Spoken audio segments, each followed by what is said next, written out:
എൻ്റെ പേര് അനിത എന്നാണ്. അനിത താമരാക്ഷൻ. വൈക്കത്ത് നിന്നാണ് വരുന്നത്. സെപ്റ്റംബർ 3-ാം തീയതിയാണ് ഞാൻ ഇവിടെ വന്ന് ഉടമ്പടി എടുക്കാനായിട്ട് വന്നതല്ല. എൻ്റെ അനിയൻ്റെ ഭാര്യ പ്രാർത്ഥനയ്ക്ക് കൊണ്ടുവന്നതായിരുന്നു. പക്ഷെ ഞങ്ങൾക്ക് ഉടമ്പടി എടുക്കാൻ പറ്റി. സെപ്റ്റംബർ 3-ാം തീയതി എന്ന് പറഞ്ഞാൽ സെപ്റ്റംബർ 2-ാം തീയതി ഞാൻ ആത്മഹത്യ ചെയ്യാനിരിക്കുകയായിരുന്നു. സെപ്റ്റംബർ 2-ാം തീയതി എൻ്റെ മക്കളാണ് എന്നോട് പറഞ്ഞത് നമുക്ക് ആത്മഹത്യ ചെയ്യാം അമ്മച്ചി. പക്ഷെ എനിക്ക് ചേട്ടന് ഞങ്ങൾ വിഷമൊക്കെ മേടിച്ച് വെച്ചായിരുന്നു 2-ാം തീയതി തന്നെ. ഞാനും പിള്ളേരും തയ്യാറെടുത്തു. എനിക്ക് ചേട്ടന് വിഷം കൊടുക്കാൻ പറ്റിയില്ല. അപ്പോൾ പിള്ളേർ പറഞ്ഞു ഞങ്ങൾ കൊടുക്കാൻ വെച്ച് അച്ചായിക്ക് ഞങ്ങൾ കൊടുത്തോളാന്ന് പറഞ്ഞു. പക്ഷേ സെപ്റ്റംബർ 2-ാം തീയതി വൈകുന്നേരം കൊച്ചിൻ്റെ ഫോണിലോട്ടൊരു മെസ്സേജ് വന്നു, നമുക്ക് ഇന്ന് കൃപാസനത്തിൽ പോകാം എന്ന്. അപ്പം എൻ്റെ മൂത്തമ്മൻ പറഞ്ഞു, അമ്മച്ചി നമ്മുടെ അവസാനത്തെ ഒരു വഴിയാണെങ്കിലോ നമുക്ക് ഒന്ന് അവിടെ പോയി പ്രാർത്ഥിക്കാം. ഞാൻ പറഞ്ഞു പോകാം. പക്ഷെ വരാനുള്ള പൈസ പോലും ഞങ്ങൾക്കില്ലായിരുന്നു. അപ്പം അനിയത്തിയോട് ഞാൻ പറഞ്ഞു എനിക്ക് പൈസ ഒന്നുമില്ല. അപ്പം അനിയത്തി പറഞ്ഞു നിങ്ങൾ പോര് ഞാൻ കൊണ്ടുപോകാമെന്ന് പറഞ്ഞു. പക്ഷേ ജീവിതത്തിലെ എല്ലാ അവസ്ഥകളിലും നിന്ന് ഒറ്റപ്പെട്ട് മനസ്സ് മരവിച്ച് ഭൂമിയിലെ നരകം എന്താണെന്ന് മുഴുവൻ 11 വർഷം കൊണ്ട് ഞാൻ അനുഭവിച്ചു തീർത്തു. ആ അനുഭവം എന്ന് വെച്ചാൽ എൻ്റെ ചേട്ടനൊരു ആക്സിഡൻ്റ് ഉണ്ടായി. Indo American hospital brain head injury ആയിരുന്നു. അതൊക്കെ പിള്ളേർ കുഞ്ഞതായിരുന്നു. ആദ്യത്തെ ഒരു വർഷം എല്ലാവരും കൂടെ ഉണ്ടായിരുന്നു. അത് കഴിഞ്ഞ് പിന്നെ ഞങ്ങളെല്ലാ ജീവിതത്തിൽ നിന്ന് ഞങ്ങൾ ഒറ്റപ്പെട്ടു പോയായിരുന്നു. എനിക്ക് ഈ പിള്ളേരായിട്ട് ജീവിതത്തിൻ്റെ എല്ലാ നരകയാതനകളും ഭൂമിയിൽ എന്തോരം നരകങ്ങളുണ്ട് അതെല്ലാം ഞാൻ അനുഭവിച്ചു. ലാസ്റ്റ് ആത്മഹത്യയുടെ വക്കിലേക്ക് എത്തി. എന്താണെന്ന് വെച്ചാൽ ചേട്ടനെ ഹോസ്പിറ്റലിലാകും തോറും ഞങ്ങൾ കടക്കെണിയിലേക്ക് നീങ്ങിക്കൊണ്ടിരിക്കുകയായിരുന്നു. ഹോസ്പിറ്റലുകളുടെ ബില്ലുകളും താങ്ങാനാവാത്ത വിധം ഞാൻ പലിശക്ക് പൈസ എടുത്ത ചേട്ടനാ. എന്ന് വെച്ചാൽ എൻ്റെ മുന്നിൽ ചേട്ടന് വയ്യാതെ വരുമ്പോൾ വേറെ രക്ഷയില്ല. പലിശക്കാരിൽ നിന്ന് പൈസ കടം മേടിച്ചാണ് ചേട്ടൻ ഞാൻ രക്ഷിച്ചത്. അപ്പോഴത്തേക്കും എനിക്ക് 7 ലക്ഷം രൂപയോളം ഈ സെപ്റ്റംബർ വരെ എനിക്ക് കടമുണ്ട്. 7 ലക്ഷം രൂപ എന്ന് വെച്ചാൽ സഹായിക്കാനുള്ളവർ മൊത്തം സഹായിച്ചു നമ്മളെ. പിന്നെ ഇതിൻ്റെ ഇടയ്ക്ക് എൻ്റെ മക്കളുടെ വിദ്യാഭ്യാസം നടന്നു. മൂത്ത ആൾക്ക് ബാംഗ്ലൂരാണ് പഠിക്കണത്, അനസ്തേഷ്യ ഓപ്പറേഷൻ. അപ്പം വിദ്യാഭ്യാസ ലോണൊന്നും കിട്ടിയിരുന്നില്ല. അനിയത്തിമാർ സഹായിച്ച് സ്വർണം തന്നാണ്. സ്വർണ്ണമൊക്കെ ഗോൾഡൊക്കെ പണയം വെച്ച് പോയി. പക്ഷേ ഫസ്റ്റ് ഇയറിലെ ഫീസ് അടച്ചു 3.5 ലക്ഷം രൂപ. സെക്കൻഡ് ഇയർ ആയപ്പം സെക്കൻഡ് ഇയറിലെ പരീക്ഷ എഴുതണമെങ്കിൽ ഫീസ് അടക്കണം. അപ്പോൾ കൊച്ചു 3 മാസം മുമ്പ് നാട്ടിലേക്ക് വന്നു. ഫീസ് അടക്കാൻ പറ്റിയില്ല. അപ്പോൾ കൊച്ചിനോട് എല്ലാവരും ചോദ്യം എന്തേ വന്നിട്ട് അപ്പോൾ കൊച്ചെന്തോ തെറ്റ് ചെയ്തിട്ടാണ് വന്നെന്നാ. കൊച്ചും മാനസികമായിട്ട് തളർന്ന്. അപ്പോൾ കൊച്ചാണ് എന്നോട് പറഞ്ഞ ഓരോ ദിവസം ഞങ്ങൾ എഴുന്നേക്കണം എന്നോ പലിശക്കാർ വിളിക്കണമാണ്. അപ്പോൾ ഫോണിൽ കൂടി എല്ലാവരും കടക്കാരെല്ലാവരും അനാശം പറയുന്നത് എൻ്റെ മക്കൾ കേട്ടുകൊണ്ടാണ്. അപ്പം ഞാൻ കരയാൻ തുടങ്ങും. എൻ്റെ കണ്ണിൽ നിന്ന് കണ്ണുനീര് താഴത്തേക്ക് വീഴാൻ എൻ്റെ മക്കൾ എന്നെ അനുവദിച്ചിട്ടില്ല. എൻ്റെ മക്കൾ പറഞ്ഞത് അമ്മച്ചി ഞങ്ങളുടെ മുന്നിൽ കരയരുതെന്ന്. പക്ഷെ ഇന്നെനിക്ക് കരയാൻ കണ്ണുനീരില്ല.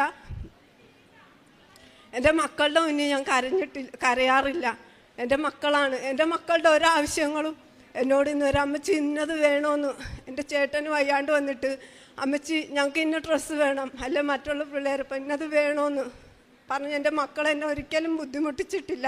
ആ മക്കളെത്തുന്ന ഈശോയ്ക്ക് ഞാൻ ഹൃദയം എൻ്റെ മക്കളാണ് എൻ്റെ ജീവിതത്തിൽ എന്നെ ഇത്രത്തോളം എത്തിച്ചു നിർത്തിയിരിക്കുന്നത്. എൻ്റെ മക്കളില്ലെങ്കിൽ ഞാനില്ലായിരുന്നു. എന്നെ ആത്മഹത്യ ചെയ്തേണ്ട ഒരു വ്യക്തിയായിരുന്നു ഞാൻ. പക്ഷേ എൻ്റെ മക്കളുടെ മുന്നിലാണ് ഞാൻ എൻ്റെ മനസ്സുകൊണ്ട് കൂപ്പുന്നത്. അതിൽ എൻ്റെ മാതാവ്. പക്ഷേ ആ സെപ്റ്റംബർ 2-ാം തീയതി എൻ്റെ മകൻ ഞാൻ പറഞ്ഞു പോകണ്ട, നമുക്കെങ്ങും പോകണ്ട, ഇനി അമ്മച്ചിക്ക് പോകാൻ ഒരിടവും ഇല്ല. അമ്മച്ചിയുടെ ജീവിതത്തിലെ എല്ലാ ഇതും മനസ്സ് മരവിച്ചു. അമ്മച്ചിക്ക് ആരോടും പ്രാർത്ഥിക്കാനില്ല. സൃഷ്ടിച്ച ദൈവം തന്നെയാണ് നമുക്ക് ഈ ദുഃഖങ്ങൾ തന്നത്. പിന്നെ ആ ദൈവത്തോട് നമ്മൾ ഇനി എന്ത് പ്രാർത്ഥിക്കാനാണ്? അതാണ് എൻ്റെ മനസ്സിൽ. ആ സൃഷ്ടിച്ച ദൈവത്തിന് നമ്മുടെ ഇത് കഷ്ടപ്പാട് കാണാൻ പറ്റിയില്ല. ആ ദൈവത്തിനെ ഇനി നമ്മൾ ഈ ഭൂമിയിലെ ദൈവം എന്ന് പറയുന്ന ശക്തി ഉണ്ടല്ലോ, ആ ശക്തിനെ ഇനി ഏത് ശക്തിനെയാണ് വിളിക്കേണ്ടതെന്ന് എനിക്കറിയില്ലായിരുന്നു. അപ്പം എൻ്റെ മോൻ പറഞ്ഞു, പോകാം അമ്മച്ചി, പോകാം അമ്മച്ചി. അപ്പോൾ രാവിലെ വരെ എനിക്ക് മനസ്സില്ലായിരുന്നു പോരാ. കൊച്ചി യാത്രയായി, ഞാനും യാത്രയായി. പക്ഷെ ഇവിടെ വന്നപ്പോൾ ഉടമ്പടി എന്ന് പറയുന്ന സംഭവം, ഇവിടുത്തെ എന്താണ് പ്രാർത്ഥനകളൊന്നോ, വെറുതെ ഒന്ന് എൻ്റെ അനിയത്തി വിളിച്ചു. അവൾക്കൊരു വിഷമാകണ്ട, അയ്യോ ചേച്ചി വരാതിരിക്കുമ്പോൾ അവൾക്കൊരു വിഷമാകണ്ടെന്ന് കരുതി ഞാൻ വന്നതേ ഉള്ളൂ. പക്ഷേ എനിക്ക് വന്നപ്പോൾ ഉടമ്പടി എടുക്കാൻ പറ്റി. ഉടമ്പടി എടുത്തു. സെപ്റ്റംബർ 3-ാം തീയതി ഞാൻ ഉടമ്പടി എടുത്തു. ഉടമ്പടി എടുത്ത് എനിക്ക് പണിയൊന്നുമില്ല. കോവിഡ് വന്നപ്പം ചേട്ടനും മാനസികമായിട്ട് ഓർമ്മശക്തി നഷ്ടപ്പെട്ടു, മറവിയിലേക്കായി തുടങ്ങി. അതാണ് എന്നെ ഏറ്റവും വലിയ തളർത്തിയത്. ചേട്ടന് മറവി വന്നപ്പോൾ പിന്നെ ചേട്ടൻ്റെ കാര്യങ്ങളുകൂടി എനിക്ക് ചെയ്യേണ്ടതായിട്ട് വന്നു. അതെനിക്ക് ഞാനും ഒരു മാനസിക ഇതിലേക്ക് പോയിക്കൊണ്ടിരിക്കുന്ന അവസ്ഥയിൽ ഒക്കെ എത്തി. അപ്പോഴത്തേക്കും ഇതിൽ നിന്നെല്ലാം നല്ലത് ആത്മഹത്യ തന്നെയാണെന്ന് ഞാൻ ചിന്തിച്ചു. പക്ഷെ സെപ്റ്റംബർ 3-ാം തീയതി ഞാൻ ഉടമ്പടി എടുത്ത് ഇവിടെ മാതാവിൻ്റെ അടുത്ത് ഞാൻ ഒന്നും പ്രാർത്ഥിച്ചില്ല. ആ വെള്ള പേപ്പർ ക്ലാസ്സിൽ പോയിരുന്നു നിയോഗങ്ങൾ എഴുതാൻ പറഞ്ഞു. ഫസ്റ്റ് എൻ്റെ നിയോഗം എൻ്റെ മോൻ്റെ വിദ്യാഭ്യാസം തന്നെയായിരുന്നു. സെക്കൻഡ്, ഞങ്ങൾക്കൊരു വീടില്ലായിരുന്നു, ഓടിട്ട വീടായിരുന്നു പഴയത്. അത് ഒരു പ്രളയം വന്നപ്പോൾ ആ പ്രളയകാലത്ത് വീണ് തന്നെ ഇങ്ങനെ നിലമ്പൊത്തിപ്പോയി. വെറുതെ ഒരു പ്ലാസ്റ്റിക് വലിച്ചു കെട്ടി അതിൽ ഞങ്ങളൊരു മുറി ഒരു അടുക്കളയായിട്ട് ജീവിക്കുകയായിരുന്നു. ചുറ്റിനും സഹായിക്കാനുള്ള ആൾക്കാർ ഒത്തിരി ഉണ്ട്. എൻ്റെ ആൾക്കാരെല്ലാം കാശുകാരാണ്. എൻ്റെ ചേട്ടൻ്റെ വീട്ടിൽ അത്ര പൈസയൊന്നും ഇല്ലാത്തവരാണ്. പിന്നെ ചേട്ടൻ്റെ അനിയന്മാരും എന്നെ സഹായിക്കാൻ എനിക്ക് സപ്പോർട്ടായിരുന്നു. പിന്നെ ഞാൻ എൻ്റെ ആൾക്കാരുടെ അടുത്ത് ആരുടെ അടുത്തും പോയിട്ടില്ല. അവർക്ക് പൈസ ഉണ്ടെന്നും പറഞ്ഞ് എന്നെ സഹായിക്കണമെന്നും പറഞ്ഞ് അതെൻ്റെ മനസ്സിൻ്റെ ഇതായിരിക്കാം. പക്ഷേ എന്താണെന്ന് വെച്ചാൽ ഞാൻ അതിൽ നിന്നൊക്കെ ചിന്തിച്ചത് എൻ്റെ മക്കളുടെ തല ആരുടെ മുന്നിൽ, എൻ്റെ ചേട്ടന് വയ്യെന്ന് പറഞ്ഞതുകൊണ്ട് എൻ്റെ മക്കളുടെ തല ആരുടെ മുന്നിൽ താഴരുത്, അതാണ് ഞാൻ ചിന്തിച്ചത്. പക്ഷേ ഈ ഉടമ്പടി എടുത്ത് വീട്ടിൽ ചെന്ന് ഞാൻ പ്രാർത്ഥിക്കുമായിരുന്നു. പണിയൊന്നുമില്ലായിരുന്നു. എനിക്ക് കോവിഡ് വന്നു കഴിഞ്ഞപ്പോൾ എനിക്ക് കമ്പനിയിലുണ്ടായിരുന്ന പണി പോയി. അത് കഴിഞ്ഞപ്പം ഈ ഉടമ്പടി എടുത്ത് ഒരാഴ്ച കഴിഞ്ഞപ്പോൾ തന്നെ എൻ്റെ ഒരു കൂട്ടുകാരനെ വഴി വെച്ച് കണ്ട്. അപ്പോൾ കൂട്ടുകാരൻ ബാങ്കിൽ ജോലി ചെയ്യുന്നതാണ്, കോപ്പറേറ്റീവ് ബാങ്കിൽ. അപ്പോൾ അവൻ എന്നോട് ഒരു ഡെപ്പോസിറ്റ് സ്കീം ചേരാൻ പറഞ്ഞു. ഞാൻ പറഞ്ഞു എനിക്ക് ഡെപ്പോസിറ്റ് സ്കീമൊന്നും ചേരാനുള്ള സാഹചര്യം ഇല്ല, പൈസ ഇല്ല. പക്ഷേ അവൻ അതൊന്നും വിശ്വസിച്ചില്ല. അവൻ പറഞ്ഞു എൻ്റെ ഫോൺ നമ്പർ മേടിച്ചുകൊണ്ട് പോയി. ഫോൺ നമ്പറിൽ അടുത്ത ഞായറാഴ്ച അവൻ എൻ്റെ വീടിൻ്റെ അടുത്ത് വന്നിട്ട്, ഞാൻ നിൻ്റെ വീടിൻ്റെ അടുത്തെത്തി, എനിക്ക് വീടിൻ്റെ അടുത്തെത്തി, നിൻ്റെ വീട്ടിലേക്കുള്ള വഴി തരാൻ പറഞ്ഞു. അങ്ങനെ വീട്ടിൽ വന്നു, കണ്ടു, സംസാരിച്ചു. പക്ഷേ ഞാൻ ജീവിക്കുന്ന സാഹചര്യം കണ്ടപ്പോൾ അവൻ കരഞ്ഞാണ് ശരിക്കും പോയത്. എന്ന് വെച്ചാൽ 1 തൊട്ട് 10 വരെയും പഠിച്ച എൻ്റെ കൂട്ടുകാരുണ്ടായിരുന്നു എനിക്ക്. അവരെല്ലാം വിളിക്കാൻ പറയുകയും ചെയ്തു. ഇന്നുവരെ അവരോട് ഞാൻ എൻ്റെ ബുദ്ധിമുട്ടോ കാര്യങ്ങളോ എൻ്റെ കൂട്ടുകാരെ ഞാൻ അറിയിച്ചിട്ടില്ലായിരുന്നു. ആൺകുട്ടികളും ഉണ്ടായിരുന്നു, പെൺകുട്ടികളും ഉണ്ടായിരുന്നു. പക്ഷെ ഞാനൊഴിച്ച് എല്ലാവർക്കും ജോലിയായി. അപ്പം ഞാൻ അവരുടെ മുന്നിൽ വിദ്യാഭ്യാസം ഉണ്ടായിട്ടും എനിക്ക് ജോലിയൊന്നും കിട്ടാതെ വന്നപ്പോൾ ഞാൻ എൻ്റെ ബുദ്ധിമുട്ടുകളൊന്നും പറയാതെയായി. പക്ഷെ അവൻ എൻ്റെ ബുദ്ധിമുട്ടുകൾ കണ്ടറിഞ്ഞ് അത് കർത്താവ് അവനിലൂടെ, മാതാവാണ് ശരിക്കും അവനിലൂടെ എന്നിലെത്തിയത്. മാതാവ് തന്നെയാണ് അത്. ഈ പ്രപഞ്ചത്തോടാണ് എനിക്ക് പറയേണ്ടത്. എന്നുവെച്ചാൽ അതെന്താണെന്ന് എനിക്കറിയില്ല ശരിക്കും. ഞാൻ പ്രാർത്ഥിച്ചു, എൻ്റെ പ്രാർത്ഥനകളൊന്നും മുടക്കിയില്ല. എന്താണെന്ന് വെച്ചാൽ ഇവിടെ വന്നപ്പോൾ എനിക്ക് മനസ്സിനൊരു സമാധാനം ഉണ്ടായിരുന്നു. പ്രാർത്ഥിക്കാനിരിക്കുമ്പോൾ ചേട്ടൻ എന്നെ കളിയാക്കുമായിരുന്നു. കളിയാക്കിയെങ്കിലും 2-3 ദിവസം കളിയാക്കിയെങ്കിലും പക്ഷെ എൻ്റെ ചേട്ടനും അതിനോടുകൂടി ചേർന്ന് ഞാൻ പണിയും കഴിഞ്ഞു വന്ന് എനിക്ക് എൻ്റെ കൂട്ടുകാരൻ പണി ക്ലീനിങ് ആണ്, വീട്ടുപണിയായിരുന്നു. പക്ഷേ എൻ്റെ കടബാധ്യത അറിഞ്ഞ് അവൻ എൻ്റെ കൂട്ടുകാർ വഴി എനിക്കൊരു വീട്ടുപണി ശരിയാക്കി തന്നു. പക്ഷെ ഞാൻ ചെന്ന വീടുകളെല്ലാം ഈശോയുടെ ഭവനങ്ങളായിരുന്നു. അതാണ് എൻ്റെ ഏറ്റവും വലിയ, ഞാൻ ചെല്ലണ ഭവനങ്ങളെല്ലാം ഈശോയുടെ ഭവനങ്ങളായിരുന്നു. അവിടെ നല്ല ഹൃദയമുള്ള മനുഷ്യരായിരുന്നു.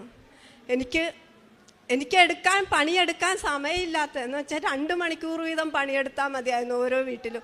അവിടെ നിന്നെല്ലാം ഓടി ഞാൻ പണിയെടുത്ത് എൻ്റെ കടങ്ങളിൽ നിന്നും എനിക്കൊരാശ്വാസം കിട്ടി. അപ്പോഴത്തേക്കും ഒക്ടോബർ 20 ആദ്യത്തെ മാസമെത്തി. ഒക്ടോബർ 3-ാം തീയതി ആയപ്പം എനിക്ക് പണിയായി. പണിയെന്ന് വെച്ചാൽ എൻ്റെ കുഞ്ഞുങ്ങൾ ഞങ്ങൾക്കൊക്കെ ജീവിക്കണമെന്നുള്ളൊരു താല്പര്യം തുടങ്ങി അവിടുന്ന്.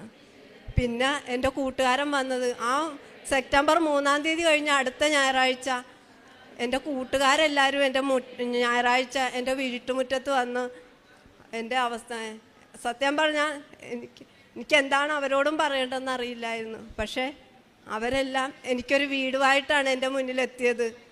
എൻ്റെ മോൻ്റെ വിദ്യാഭ്യാസം അതെല്ലാം അവർ ആദ്യം എന്നോട് പറഞ്ഞു, നിൻ്റെ മോനെ പഠിക്കാൻ വിടട്ടെ, അത് കഴിഞ്ഞ് നിനക്ക് വീട് വെച്ച് തരാമെന്ന് പറഞ്ഞു. അപ്പം എനിക്കൊന്നും പറയാനില്ലായിരുന്നു അതിൽ. പക്ഷേ അതിന് മുപ്പാട് തന്നെ ഞാൻ ഈശോയുടെ ഒരു വീട്ടിൽ എൻ്റെ ടിജിത മാമെന്ന് പറയും, മാമിനോട് ഇങ്ങനെ പറഞ്ഞു, മാം ഫീസ് അടക്കാൻ എനിക്ക് കൊച്ചു വീട്ടിൽ നിൽക്കുവാണ്. മാം വിശേഷം തിരക്കിയപ്പോൾ ഞാനിങ്ങനെ പറഞ്ഞു, കൊച്ചു സെക്കൻഡ് ഇയർ ആയി, മാം ഫീസ് അടച്ചിട്ടില്ല. അപ്പം മാം പറഞ്ഞു, അനിത കൊച്ചിൻ്റെ ഇതൊക്കെ ഫോണിലൂടെ ഇടെന്ന് പറഞ്ഞു.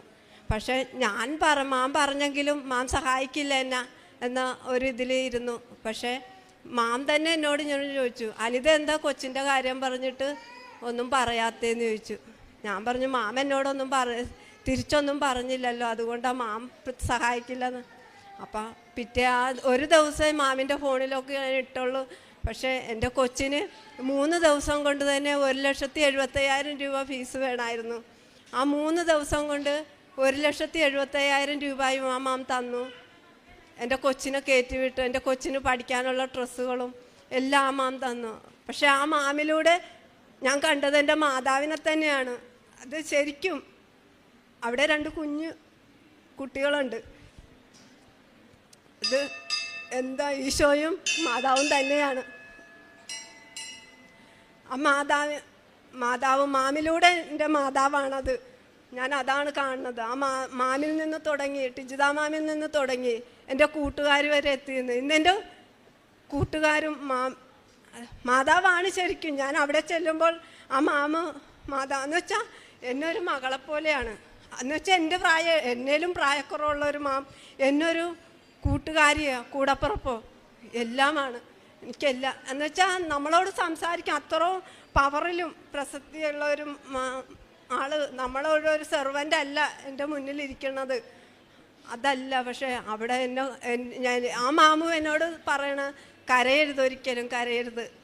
എന്നെ എന്ത് പറഞ്ഞാലും ചിരിപ്പിക്കാനേ, അനിത ഒന്ന് ചിരിച്ചേ, ഞാനൊന്ന് കാണട്ടെ എന്ന് പറയുമ്പം മാമ എനിക്ക് എന്നാ പറഞ്ഞാൽ ചിരിക്കണ്ടേ എന്ന് ഞാൻ തിരിച്ചു വയ്ക്കുമ്പം പറയും, ചിരിക്കാനുണ്ട് അനിത, ഒരുപാട് ചിരിക്കാനുള്ളതാണ് ഈ ലോകം എന്ന് പറയും.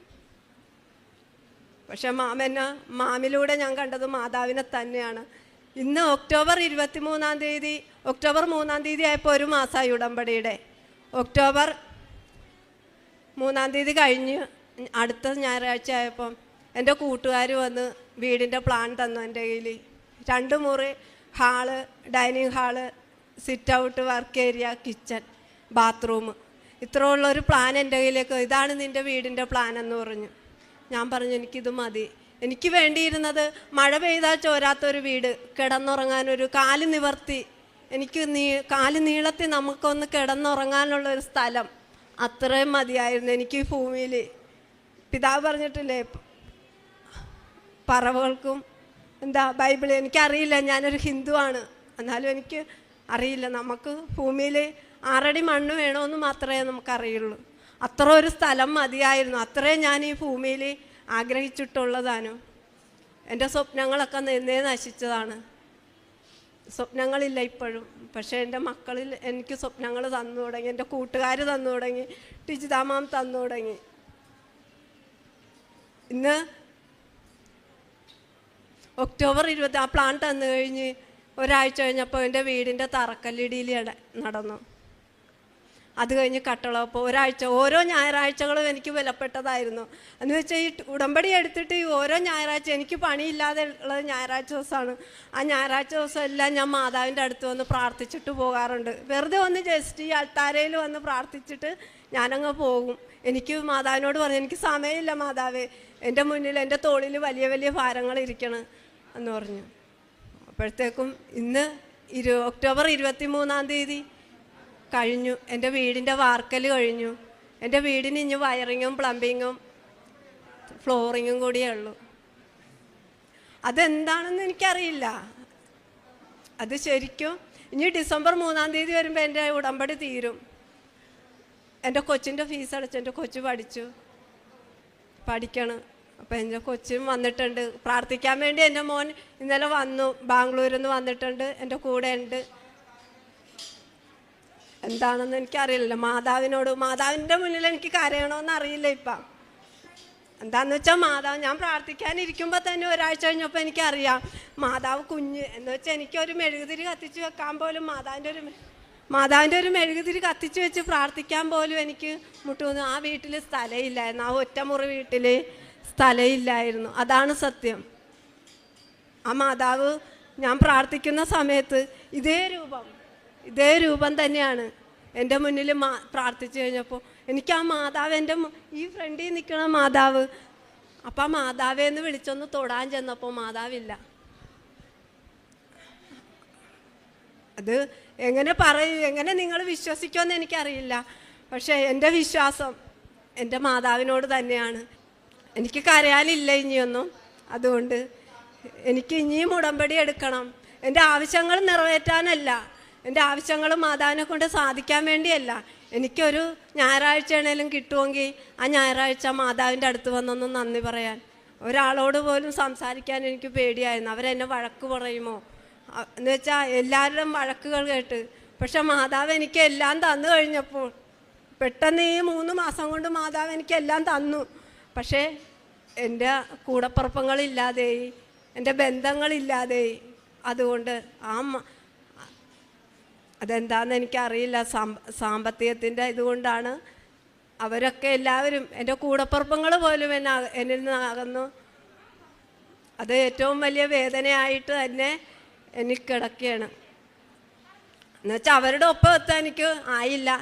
എൻ്റെ ഹസ്ബൻഡ്, എൻ്റെ കൂടപ്പുറപ്പങ്ങളൊക്കെ എന്നേലും വലിയ ഉയരത്തിലാണ്. ആയിക്കോട്ടെ, എനിക്ക് അവർക്കൊന്നും വരുത്തരുത് എന്നുള്ള പ്രാർത്ഥന മാത്രമേ ഉള്ളൂ. പക്ഷെ എല്ലാവരും സമ്പത്തിൻ്റെ പേരിൽ നമ്മുടെ ഭൂമിയിൽ എനിക്കൊന്നേ പറയാനുള്ളൂ, സമ്പത്തിൻ്റെ പേരിൽ ഒരിക്കലും മനുഷ്യർ ആരും ഒരാളെപ്പോലും കുറച്ച് കാണരുത്. നമ്മളെല്ലാവരും മാതാവിൻ്റെ മക്കളാണ്. മാതാവിന് മക്കൾക്ക് പിതാവും മാതാവും മക്കൾക്ക് സാധിച്ചു തരാത്ത ഒരു കാര്യവും ഈ ഭൂമിയിലില്ലെന്ന് എനിക്ക് എൻ്റെ ജീവിതത്തിലൂടെ ഈ മാതാവിലൂടെ മനസ്സിലായി കഴിഞ്ഞു. സഹോദരി അനിതയുടെ സാക്ഷി നമ്മൾ കേൾക്കുകയായിരുന്നു. വളരെ ഹൃദയസ്പർശിയായ ഒരു സാക്ഷ്യമായിരുന്നു. അപ്പോൾ അവളുടെ ജീവിതത്തിൽ നമ്മളെല്ലാവരും കരയിച്ചിട്ടുണ്ട്, എല്ലാവരും കണ്ണു നിറഞ്ഞിട്ടുണ്ട്. ഞാൻ കാണുന്നുണ്ട്, എൻ്റെയും കണ്ണു നിറഞ്ഞു. പക്ഷേ മകള് പറയായിരുന്നു, എനിക്ക് കരയാൻ പറ്റുന്നില്ല. ഈ ഉടമ്പടി എന്ന് പറഞ്ഞ പ്രാർത്ഥന ശരിക്കും അതൊരു പ്രാർത്ഥന മാത്രമല്ല, ചൊല്ലുന്ന പ്രാർത്ഥനയല്ല, ചെയ്യുന്ന പ്രാർത്ഥനയാണെന്ന് ജോസഫച്ചൻ എപ്പോഴും പറയുന്നുണ്ട്. അത് മകൾക്ക് വലിയൊരു ആത്മധൈര്യം ഇതിലൂടെ കിട്ടി എന്നുള്ളതാണ് നമുക്ക് മനസ്സിലാക്കാൻ പറ്റുന്നത്. സഹോദരി ഇവിടെ വന്നിട്ട് കരയാൻ പറ്റുന്നില്ല. സംസാരം കേട്ടിട്ട് നമ്മളെല്ലാം കരഞ്ഞുപോയി, അവരുടെ അനുഭവം കേട്ടിട്ട് നമ്മളെല്ലാം കരഞ്ഞുപോയി. പക്ഷേ മകൾക്ക് കരയാൻ പറ്റുന്നില്ല. വലിയൊരു ആത്മശക്തി, ആത്മധൈര്യം ഈ അമ്മ കൃപാസനം മാതാവ് കൊടുത്തതായിട്ട് മകൾ പറയുന്നു. ഒരു മനുഷ്യൻ ഒരു ഭൂമിയിൽ അനുഭവിക്കാവുന്നതിൻ്റെ എല്ലാ വേദനകളും ദുഃഖങ്ങളും കഷ്ടതകളും എന്തെല്ലാം അനുഭവിക്കാവോ അതെല്ലാം അനുഭവിച്ച ഒരു വ്യക്തിയാണ് നമ്മുടെ മുൻപിൽ നിൽക്കുന്നത് സാക്ഷിയായിട്ട്. മകൾ തന്നെ പറഞ്ഞു, എന്താ പറഞ്ഞ ഒരു വേർഡ് ഉപയോഗിച്ചായിരുന്നു, ഈ ഭൂമിയിൽ നരകം, ഈ ഭൂമിയിലുള്ള എല്ലാ നരക അവസ്ഥകളും പിന്നിട്ട് നിൽക്കുന്ന ഒരു വ്യക്തിയാണെന്ന് പറഞ്ഞു. പിന്നെ സങ്കീർത്തനം 91-ാം അധ്യായത്തിൽ ഒരു വചനമുണ്ട്, മരണത്തിൻ്റെ നിഴൽ വീണ താഴ്വരയിലൂടെയാണ് നടക്കുന്നെങ്കിലും അവിടുന്ന് കൂടെയുള്ളതിനാൽ ഞാൻ ഭയപ്പെടുകയില്ലെന്ന്. അപ്പോൾ ഈ മകളെ താങ്ങുന്ന ഒരു ശക്തി മകളുടെ കൂടെ ഉണ്ടായിരുന്നു. ഈ മണ്ണിൽ കാലുകുത്തിയത് മുതൽ അവർക്ക് കിട്ടിയ അനുഗ്രഹങ്ങൾ അവർ സാക്ഷ്യപ്പെടുത്തി. ഓരോ വ്യക്തികളിലൂടെ അവർക്ക് വലിയ അനുഗ്രഹങ്ങൾ ലഭിച്ചു. പരിശുദ്ധ അമ്മയാണ് ഓരോ വ്യക്തിയിലൂടെയും പ്രവർത്തിച്ചെന്ന് മകളെ സാക്ഷ്യപ്പെടുത്തി. ഇന്ന് കരയാൻ പോലും പറ്റാത്ത മനസ്സുമായി, ഉറച്ച മനസ്സുമായി എനിക്ക് ചിരിക്കാൻ പറ്റും. അതാണ് ഏറ്റവും വലിയ സാക്ഷി. ഒരു ഉടമ്പടി എടുത്ത ഒരു വ്യക്തിക്ക് കിട്ടുന്ന ഏറ്റവും വലിയ ആത്മശക്തി എന്ന് പറഞ്ഞാൽ പരിശുദ്ധ അമ്മ കൂടെ ഉണ്ടെന്നുള്ള ബോധ്യമാണ്. അമ്മ കൂടെ നടന്ന് അവരുടെ ജീവിതത്തിൻ്റെ എല്ലാ സാഹചര്യങ്ങളെയും അനുഗ്രഹിച്ച് അവരെ ഇന്ന് ഉയർത്തി ഈ അമ്മയുടെ മുൻപിൽ ഈ അൾത്താരയിൽ ഇന്ന് നിർത്തിയിട്ടുണ്ടെങ്കിൽ അവരുടെ ജീവിതത്തിലും ഇനി തുടർന്നും അനുഗ്രഹങ്ങളായിരിക്കും ലഭിക്കുക. അപ്പോൾ ഇത്രയധികം നന്മകളും കൃപകളും ചൊരിഞ്ഞ പരിശുദ്ധമ്മയ്ക്കും തിരുക്കുമാരൻ നന്ദി പറഞ്ഞ് കരങ്ങൾ ഉയർത്തി ശക്തമായി കരങ്ങളടിക്കാം. Hallelujah, hallelujah. യേശുവേ നന്ദി, യേശുവേ സ്തുതി.